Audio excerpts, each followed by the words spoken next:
E3 2021 has come and gone, and with it, there were a ton of announcements.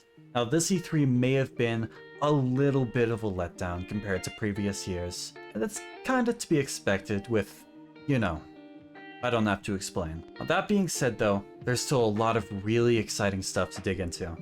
I'm not going to be going over absolutely every single announcement and trailer from this E3. I am going to cover the ones that stuck out to me the most, and the ones I'm personally going to be playing.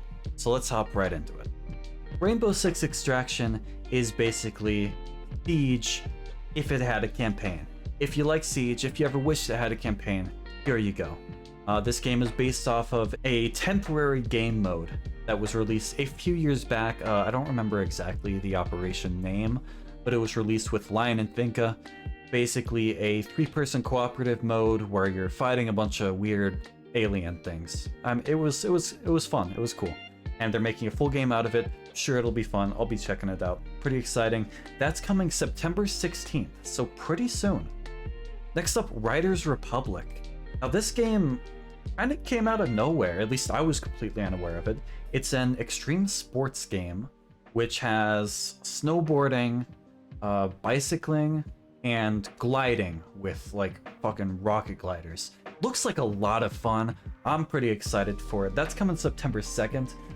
Don't have too much more to say about that other than it looks cool. Far Cry 6. I'm sure you've heard of Far Cry 6 by now. They went over it like 8 times during E3. They've covered it everywhere at this point. You know what Far Cry 6 is.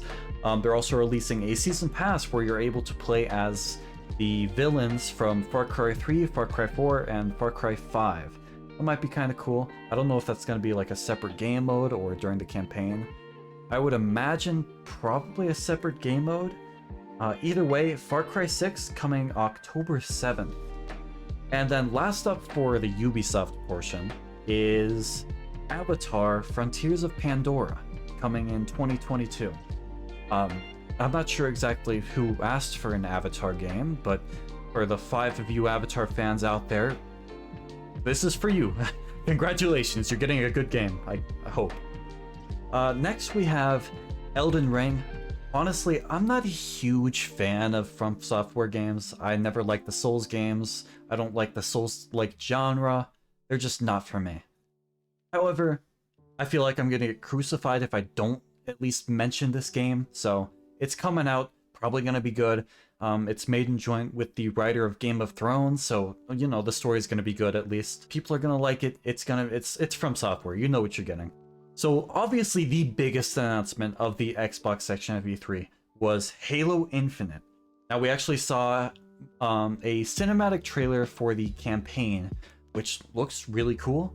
The graphic, granted, you can't really tell with a cinematic trailer how the graphics are going to look, but they look good in the trailer. Master Chief's armor looks amazing, as you would expect. We've seen it before, but it still looks great. We get a new AI other than Cortana, which I don't think we've seen before. I could be wrong. I haven't seen it before. Looks like they have pretty good chemistry. I'm looking forward to the campaign.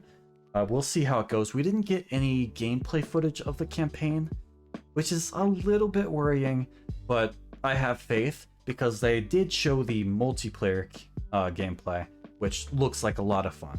I wish we saw a little bit of campaign gameplay, but overall, it's exciting, and it's coming later this year, holiday season, along with the Xbox Fridge, which I know you're all so excited for.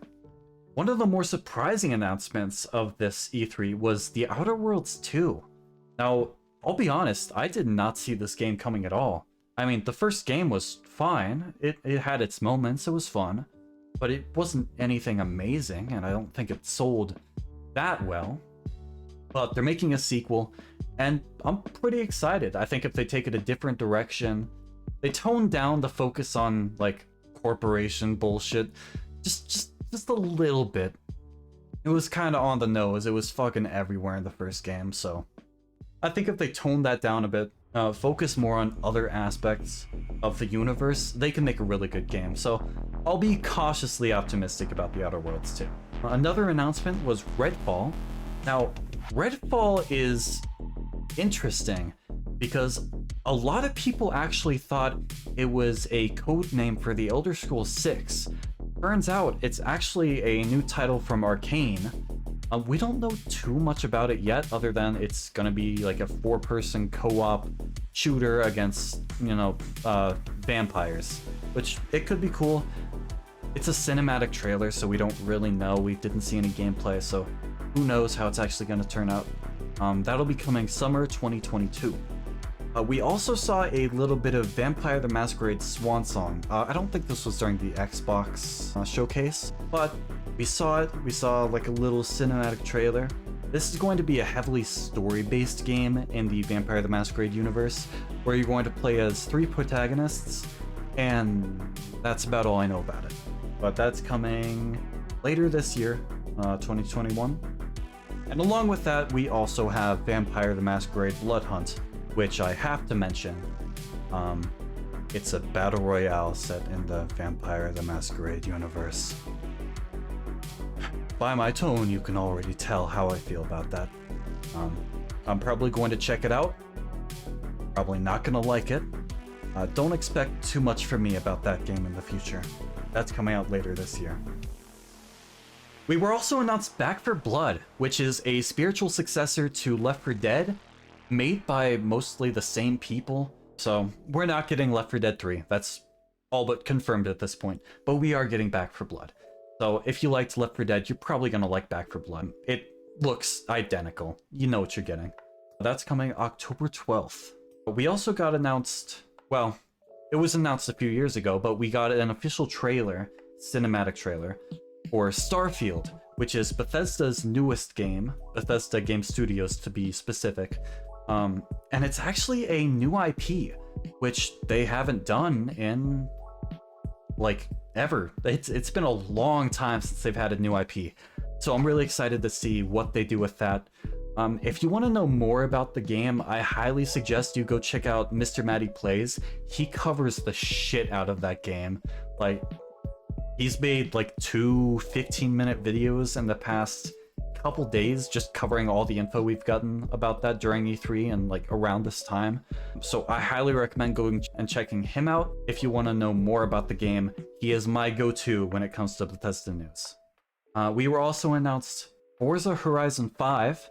That's coming November 9th. It's a Forza Horizon game. If you like Forza Horizon, you're gonna like this. Probably the best looking Xbox game we've seen like ever.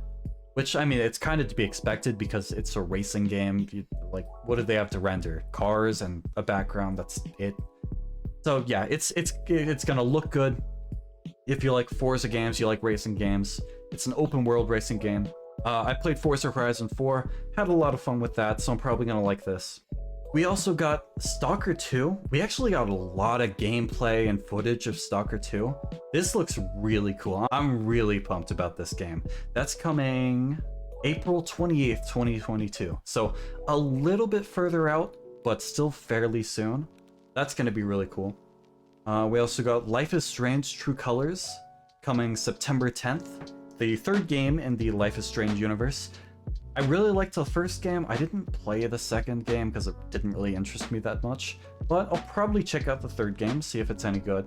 But yeah, I'll keep an eye out for that. I suggest you do the same. We also got Replaced, which looks fucking beautiful. I'll have some gameplay showing right now. It looks amazing. It's gonna be like a 2D side-scroller cyberpunk type game. It looks... I'm really excited for that one. It looks great. Square Enix announced Stranger of Paradise Final Fantasy Origins coming 2022. It looks cheesy as hell, and I love it. I mean, it's like a slightly grittier Final Fantasy. Looks cool. There is, unfortunately, a lot of problems going on right now with the demo, which I suggest you just look up because I'm not completely up to date with it. All I know is there's a lot of issues with corruption and people just not being able to play the demo. Either way though, I'm excited to see how the game turns out. And then the last section was Nintendo. Now, Nintendo was pretty exciting. Not my favorite presentation. That has to go to Xbox by far. They just did an amazing job. They had so many cool announcements. But Nintendo is in second place. They had a remake slash remaster of Advance Wars 1 and 2, which I played the shit out of as a kid on my Game Boy Advance. Like, those games are so much fun. That's so nostalgic for me. That'll be coming September 2nd. So that'll be cool to look out for on Switch. They're also doing a remaster of the first 3 Super Monkey Ball games. That'll be Super Monkey Ball Banana Mania coming October 5th. First 3 Super Monkey Ball games, hands down the best in the series, no contest. They're a lot of fun. I highly recommend you check that out when it comes out. We also got Shin Megami Tensei 5 coming November 12th. Basically the older, lesser known cousin of Persona, which everybody knows about at this point, but Persona is actually a spin-off of this series. SMT5 looks like a lot of fun. We got a pretty big segment of gameplay during the Nintendo showcase. Looks like a lot of fun. I'll be checking it out. And last up, the last announcement I'm going to be covering was Breath of the Wild 2. Now, Breath of the Wild 2 needs no introduction. It's coming 2022. I would imagine very, very late 2022. But it's coming. It's Breath of the Wild. Everyone loves Breath of the Wild. So if you like Nintendo, if you have a Switch, there you go, Breath of the Wild 2. So overall, I think the real winners of this E3 are Xbox Game Pass owners, because you're getting so much content in the next couple years. Not every single game, almost every game that was announced during the Xbox Bethesda showcase is going to be on Game Pass. So you're getting all of these games for like, what, $15 a month? It's a ridiculous bargain. It's gonna be really cool. I don't have Game Pass right now, but I'm probably gonna have to pick it up just to play all these games. Because, like, paying $15 a month, play a bunch of games that I would buy otherwise for $60 each, like, it's a no-brainer. But that'll be it for me today.